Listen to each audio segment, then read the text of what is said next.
André Gonçalves from University of San Carlos. And he will talk to us about exploring ferroelectric polarization reorientation from perspective of domain structure and domain wall mobility. So please, André. Okay, can you hear me well? Okay. So, thank you, Pablo. I'd like to thank the organizers for the invitation. And as Pablo said, I'm from the University of São Carlos. So I work in the ferroelectric materials group. Just talk a little bit about the group. We used to call ferroelectric ceramic group, and so it starts the works in ceramics, working with some topics of piezoelectric, relaxor ferroelectrics, and ferroelectric transparent ceramics. But during the years, the group was evolving, not only the number of available pixels for our logomark, but we started to work also with single crystal thin films, multiferroics, magnet-electric composites, and ferroelectric photovoltaics. This is an old generation of the group. This is Professor Eiras and Professor Ducinet from the professors of the group, and Professor Ivair is also here. This is when I started my master. This is me, believe it or not. And this is Flavia, Dr. Flavia, she's also here. And also a new generation of the group. Okay, so we are basically experimentalists, and when you do macroscopic measurement, we want to understand how in the nano world things are working, and understand how this nano dynamics and structures influencing the macroscopic properties, and then try to develop some theories connecting these words. In the case of ferroelectric materials, the piezo response force microscope gave a lot of contribution for disconnection of the nano world to the macro world. And okay. We have been working with Dr. Rolando Placeres Jimenez, then trying to understand how the domain wall motion contributes to the ferroelectric and dielectric properties. He works with theory. So basically, in this presentation, I will present some models that Dr. Placeres Jimenez developed with Professor Eiras and Professor Rino, also for São Carlos, to understand how the contribution of the domain walls to the dielectric properties. And I will focus in the dielectric permittivity response to an applied electric field. And in the results, I will discuss the thickness dependence of the polarization reorientation. And I'll talk a little about temperature dependence of this polarization reorientation. These are more preliminary results, but we'd like to discuss here also.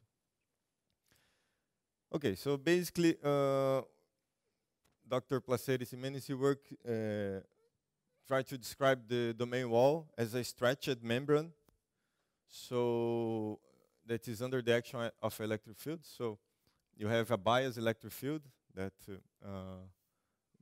stretches this membrane, and you have an alternate electric field that make it oscillate. So we could describe this as a boundary value problem, where I have here a damping coefficient, and okay, and this is the harmonic. Okay. Another description of the domain walls was as a rigid body moving in a dissipative medium in harmonic potential. So this was first work by Kittel, and what we did was to change linear historic force into a nonlinear historic force.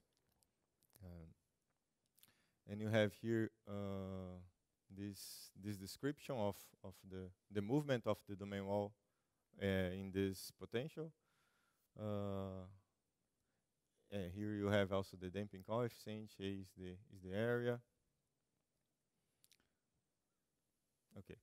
So with this model, we could study some transient process in ferroelectric materials and also some nonlinear dielectric response with increasing AC applied field or increasing DC applied field. And in this one that I will focus. So basically, we describe the dependence of the permittive with the area of the electric field, and we propose that this electric field is an effective electric field that contains the applied and a term with the polarization. And use the polarization. This is the description from Miller in a hyperbolic tangent of the polarization. So you have here the coercive field, and introducing this polarization here, we can describe the dependence of the permittive with the electric field. And you can see here it's a fitting of some experimental results. And this is an important term that this delta term is like the squareness of the ferroelectric response. How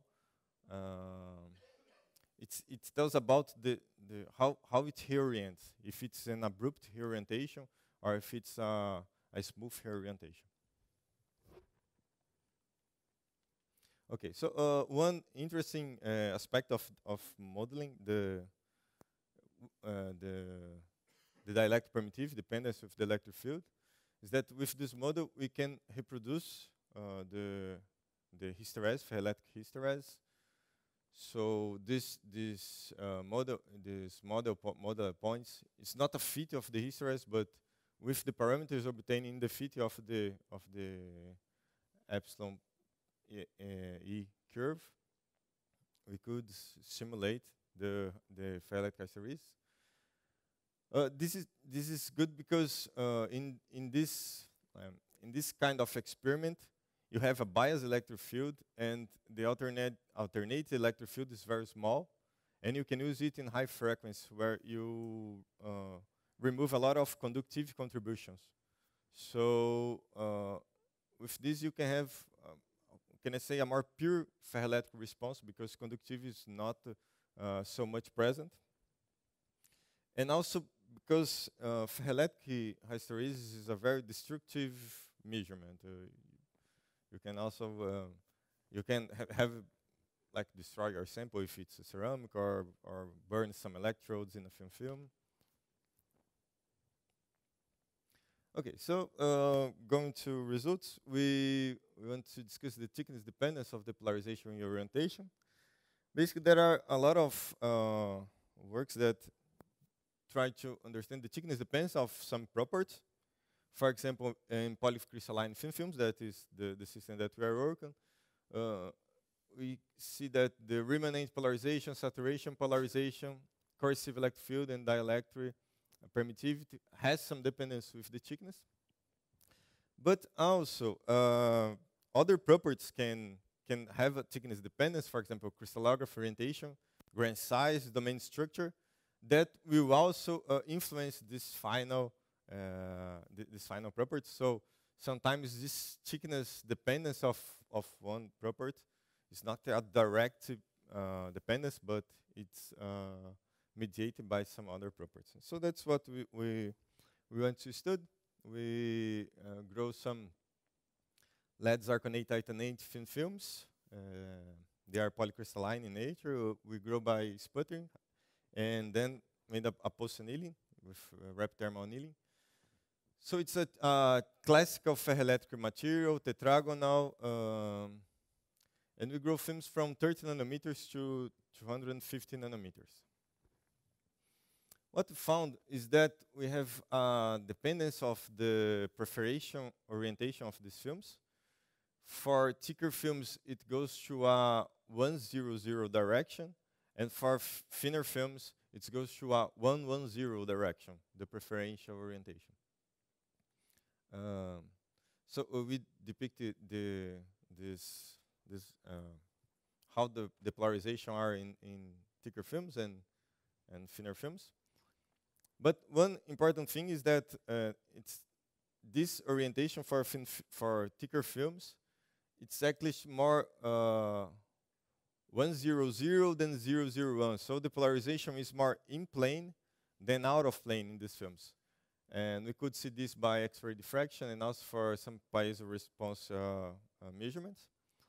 So actually we have, of course, the sample is polycrystalline, so we have some spread of this polarization.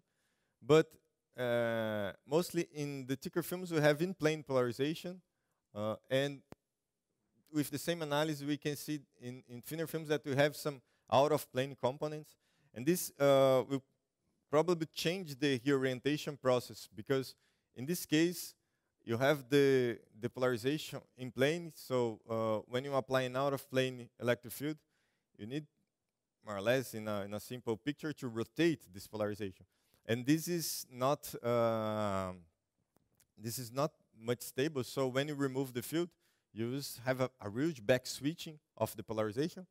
And in the other case, when you have an out-of-plane component, this can switch, for example, from this state for this state, or from this for this, and it's more stable in this case. So we expect that to have a more abrupt orientation here and a more smooth orientation here. Also, increasing the film thickness, we had increased also the grain size. This is important to correlate with the domain structures. So we have very different grain size. With 30 nanometers of thickness, we have about 250 to 500 nanometers of diameter of the grain.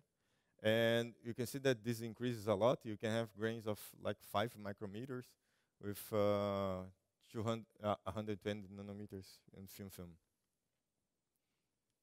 Okay, but when we go to look the domain structure, the ferroelectric domain structure, what we see is that we have, in now thickness, we have some similarities of the domain structure. We have a lot of a high density of 9-degree domain walls. That is these stripes that we see here and here in almost all the samples. So although we have going from 250 nanometers to 30 nanometers of thickness, and from huge grain size like 5 micrometers to 500 nanometers, we see that we have very much similarities of the domain structure. And in our case, we have a high density of 9-degree domain walls, and they have the width of these domains are about 10 to 20 nanometers. Okay, so considering these results, we have a similar domain structure, at least in this first site, and we have a change of preferential orientation. So we expect that to see difference in the polarization, macroscopic polarization orientation of these films.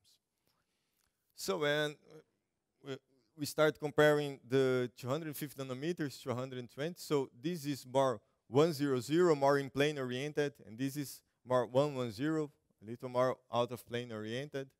So we can see that the dielectric response has a more smooth shape, it passes for the maximum. The maximum is near a coercive field in this measurement. So we can see that in this case, that is more 110 oriented, it's more abrupt this maximum than in plane the 100 oriented films. This is what we were expecting. And now with the fitting with the proposed model, we have this. I talk a little about this delta parameter that I said that is the squareness of the ferroelectric reorientation.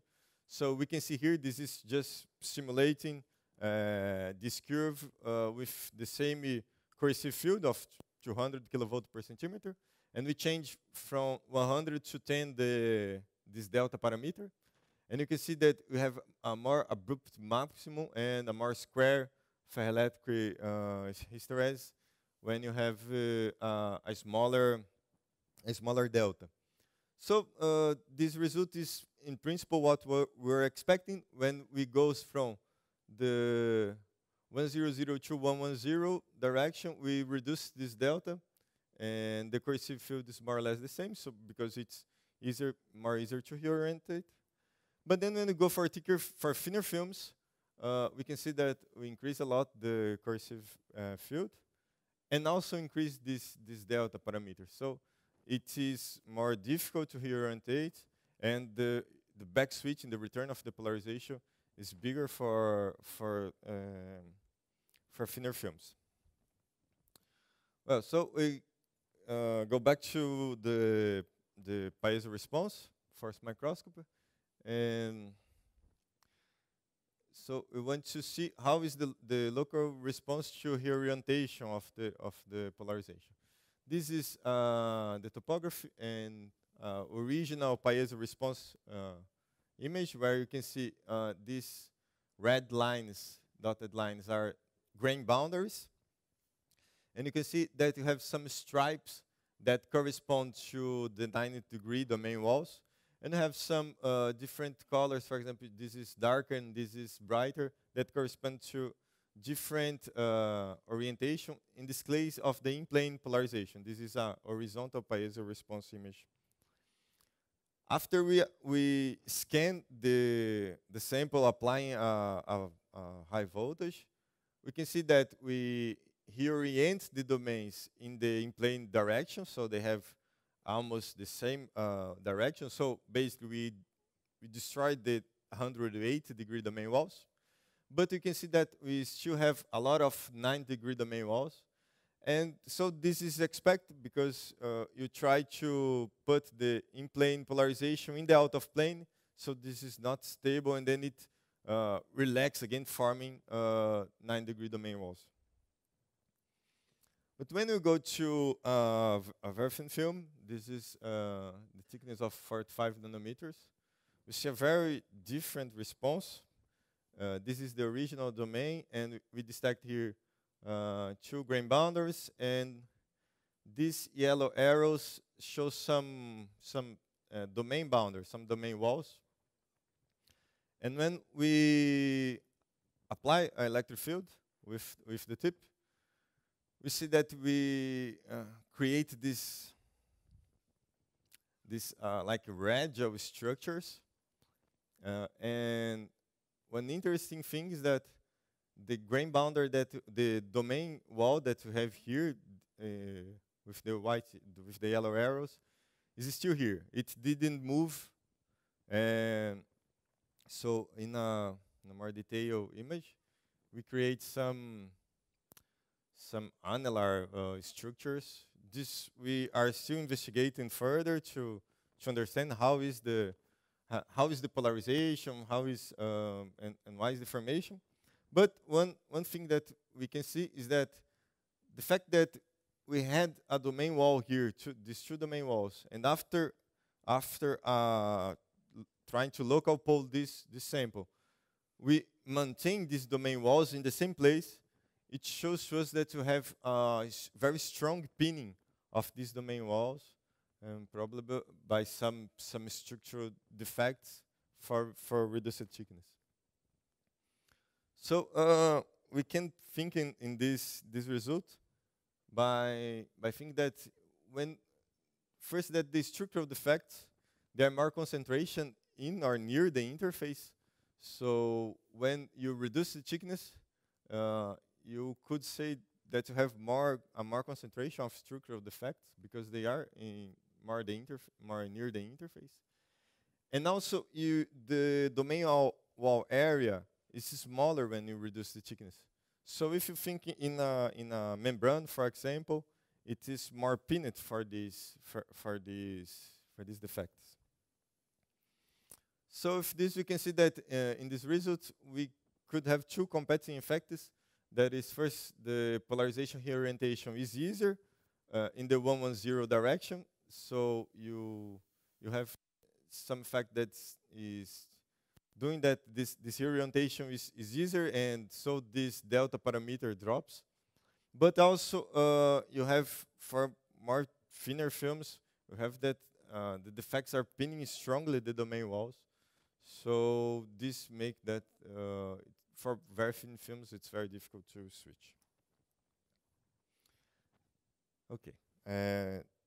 Now going to just some results concerning the temperature dependence of the polarization orientation. This is very preliminary, so we decided to share some results, to discuss some results, but we don't have much conclusions yet about the results that we are obtaining. So this is just one branch of the dielectric permittive dependence with the electric field, just from the positive maximum to the negative maximum, and with the decreasing temperature. And these are ferroelectric histories that we obtained by fitting these curves. So we can see that this effect of increasing the coercive field and also diminishing the polarization. As we can see here, also the saturation polarization and remanent polarization obtained with the model. And then we consider the coercive field, this increase with decreasing temperature, and also this delta parameter, it also decrease. So as I said, this delta parameter, it's related somehow with this difference of the saturation polarization and the remanent polarization. So this difference decreases when we obtained that this difference decreases when you reduce the temperature. And so we have a question. Maybe the thermal energy facilitates the switching, but also facilitates the back switching. So, but now we are just studying this result, and we have these questions. Okay, but in summary, we had modeled the domain wall motion of ferroelectric materials as a stretched membrane, and also rigid body moving in a harmonic potential. So we could fit the dependence of the permittive with the electric field, the bias electric field, and reconstruct a polarization versus electric field hysteresis. And in considering the thickness dependence, we see a change of orientation of the polarization of the crystallograph orientation, and a strong interaction with the effects for very thin films. And in the temperature dependence, we finish out with this question: is the thermal energy to facilitate the switching, but also facilitation the back switching polarization? So thank you very much.